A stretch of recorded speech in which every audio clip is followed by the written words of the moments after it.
Hi, everybody. Ian Bremmer here. And before we head off to the weekend, I thought, given all of the news happening very quickly around Afghanistan and the imminent Taliban takeover of the country, the collapse of the existing government, and the impact that's going to have on the United States Biden administration, certainly the biggest foreign policy crisis they will have experienced to date under their administration, worth a few moments for me on what the hell is going on. So we all know the United States announced that it was going to take all troops out of the country by 9/11. And once it was clear that it was happening and imminent, the interest and willingness of the Afghan armed forces to continue to fight was very low. We've been hearing that on the ground from US generals, from NATO generals for some time now, so it should not have come as a huge surprise. But the Biden administration apparently has indeed been surprised by just how quickly this all has transpired. Massive communications failure,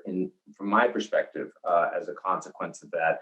You don't want the international community to think that Biden didn't expect, wasn't planning for what the impact of his decision has been. Now, to be clear, I actually think they thought very carefully about the decision to pull out of Afghanistan. It was enormously unpopular. That was true under Obama, true under Trump, true under Biden as well, both among Democrats, Republicans, and independents. There's no demographic in the US that was saying we want to continue to stay on the ground. And furthermore, when the internal Afghan policy group was meeting to recommend the final decision to then soon to be elected President Biden, the decisions that came out was that basically we're going to lose this territory. The present status quo is not sustainable over the course of a Biden administration. You can't keep it going for 4 years unless you commit more troops, more military intervention, more financial support. That no one was willing to do that. So given that, the decision was let's leave. Now, I actually accept the logic behind that. I really do.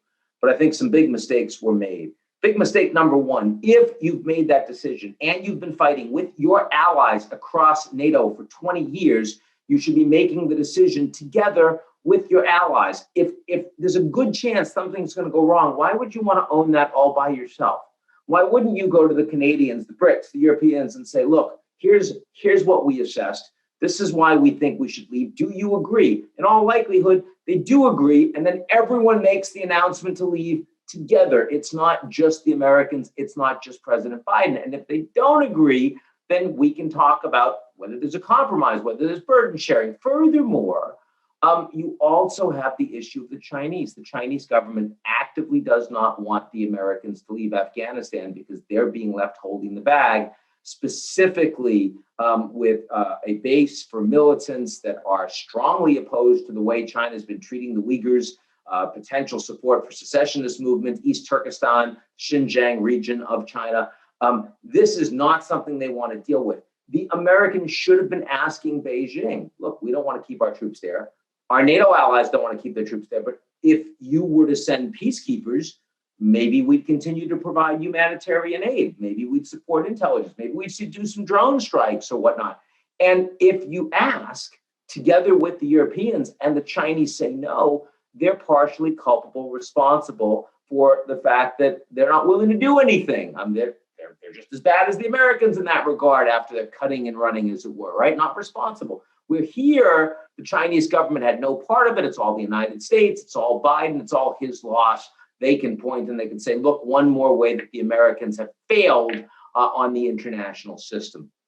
Furthermore, the fact that the Biden administration clearly was not aware, was caught flat-footed. How can you not have had a scenario where the State Department is prepped to close down the embassy if need be, to destroy documents if need be, as opposed to, when literally all of the country is falling to the Taliban? This decision was made on Biden's time, not on Afghan time. They shouldn't be being surprised by this. This is an enormous mistake, in my view. This is an administration that's cautious about most things.